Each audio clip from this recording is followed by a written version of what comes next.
freska. Ar tai buvo, ar tai nebuvo? Ar tu matei? Jei nematei, tai dar nereiškia, kad nebuvo. Gal tu tiesiog nežinojai, kad reikia žiūrėti, kad matyti, kad šita vieta kažkada atrodė kitaip.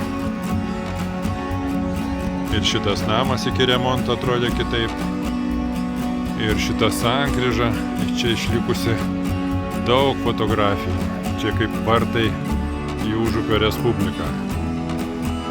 Šitoje vietoje kažkada stovėjo būdelė muitininko sargo, kuris tikrino, kiek įveža kokių prekių čia į Užupio Respubliką.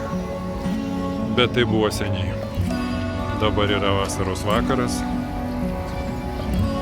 ir mes įeinam laisvai. Pasienio postas nedirba ir tu turbūt jau nedirbi. Kas vakarais dirba? Tik laisvi žmonės, nes jie laisvi savo realybėje.